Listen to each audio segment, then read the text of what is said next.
আসসালামু আলাইকুম রহমতুল্লাহি ওবরাকাতু। সম্মানিত দর্শকবৃন্দ, আজকে আমাদের আলোচনার বিষয়বস্তু 6 নম্বর সবকের মধ্যে যা আছে।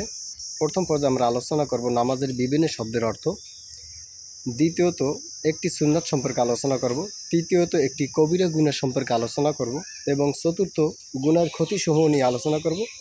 পরিশেষ ইবাদত বন্দিগির উপকারিতা নিয়ে আমরা আলোচনা করব। তো বন্ধুরা, চলুন আমরা শুরু করছি। বিসমিল্লাহির রহমানির রহিম। পরম করুণাময় আল্লাহ তাআলার নামে শুরু করছি। নাহমাদুহু ওয়া নুসাল্লি আলা রাসূলিল কারীম। আমাদের তামাম প্রশংসা আল্লাহ তাআলার জন্য এবং আমাদের দরুদ ও সালাম রাসূল করিম সাল্লাল্লাহু আলাইহি ওয়াসাল্লামের প্রতি। 1 নম্বরে আমরা শিখব নামাজে বিভিন্ন শব্দের অর্থ। ওয়ালা ইলাহা গায়রুক, অর্থাৎ এবং আপনি ব্যতীত আর কেহই ইবাদতের উপযুক্ত নেই। 2 নম্বরে যা শিখব একটি সুন্নাত সম্পর্কে।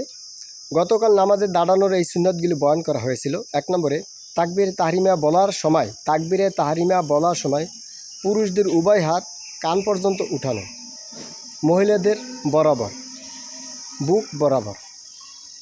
দ্বিতীয়ত ওই সময় উভয় হাতের তালু কেবলার দিকে রাখা। আর আজকের সবক 3 নম্বর সুন্নাত হলো আঙ্গুলগুলিকে উহাদের স্বাভাবিক অবস্থায় রাখা, অর্থাৎ তাকবীরে তাহরিমার জন্য কান পর্যন্ত হাত উঠানোর সময় আঙ্গুলগুলি বেশি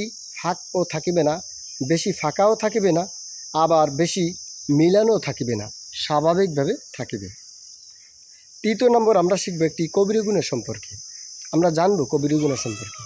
কবিরা গুনাহ বা বড় গুনাহ তওবা ছাড়া মাফ হয় না এবং এই ধরনের একটি গুনাহই দোজখে পৌঁছাবার জন্য যথেষ্ট, তবে আল্লাহ তাআলা দয়া করিলে তা ভিন্ন কথা।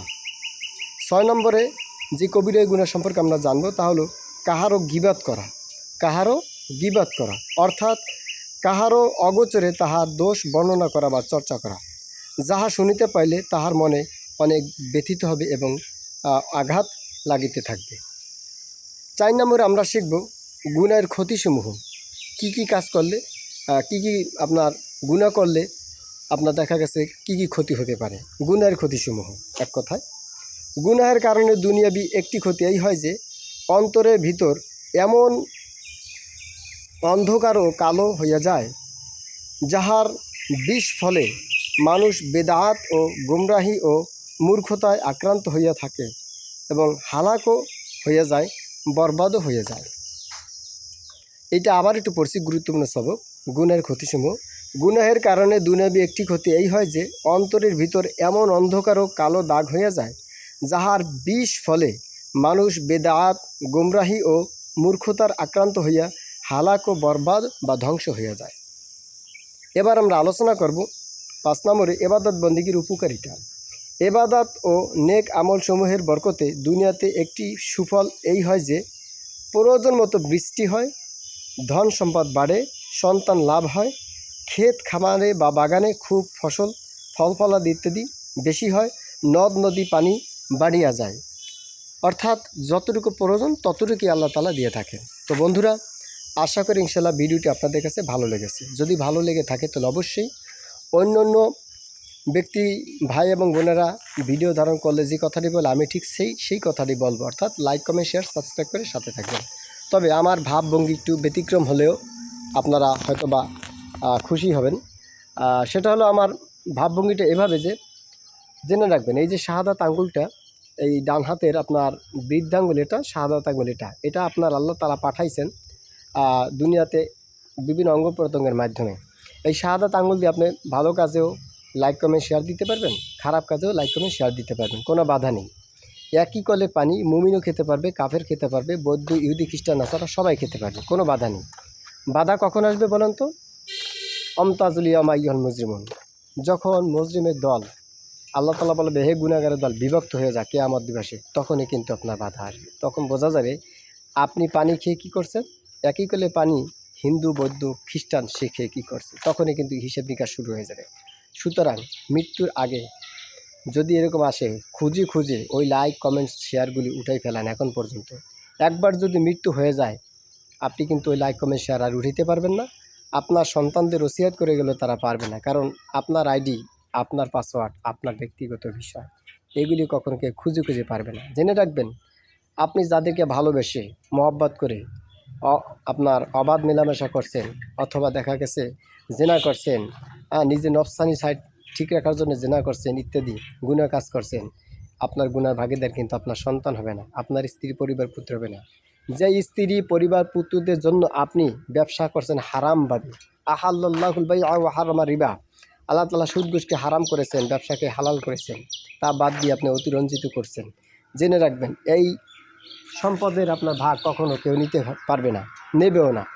সুতরাং আপনাকে কি করতে হবে? এর থেকে বেঁচে থাকতে হবে। অবশ্যই হালাল উপার্জন করতে হবে, হারাম থেকে পরিহার করতে হবে।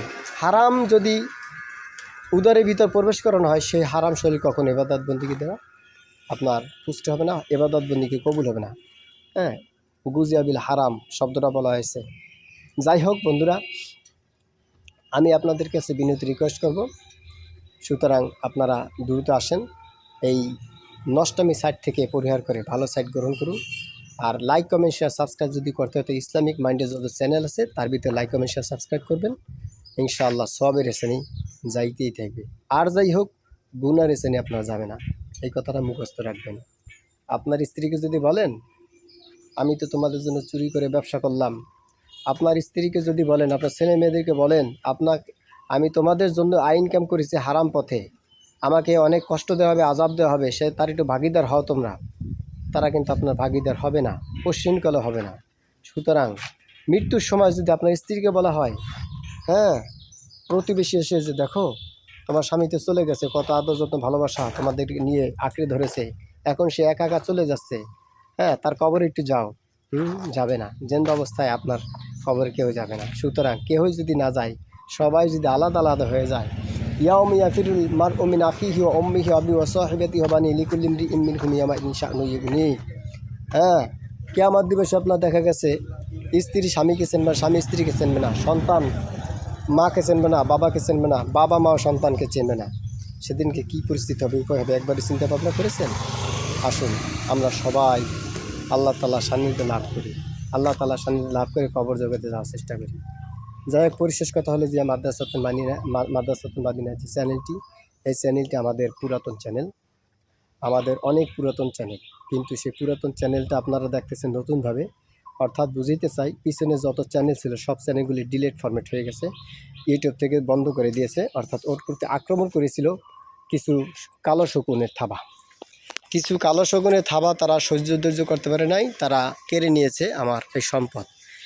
2.5 লক্ষ সাবস্ক্রাইব ছিল কোনো চ্যানেলে 15,000 চ্যানেল আপনার সাবস্ক্রাইব ছিল, কোনো চ্যানেলে আপনার একটু কম বেশি ছিল।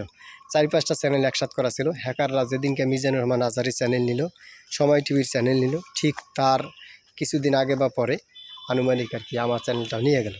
তারা কোটি কোটি সাবস্ক্রাইবার থাকার কারণে, চাপ প্রয়োগ করার কারণে তারা ফিরিয়ে আনতে পেরেছে, কিন্তু আমি কিন্তু ফিরিয়ে আনতে পারি নাই। এই জন্য আমার মাদ্রাসাটা এতিম মিসকিন দরিদ্র অসহায় যত ছাত্র ছিল তাদেরকে আমার অন্যত্র কোথাও আপনার যারা বোর্ডিংয়ে খেত, খরচ চালাইতাম, তাদের অন্যত্র আমার ভর্তি করাতে বাধ্য হয়েছিল।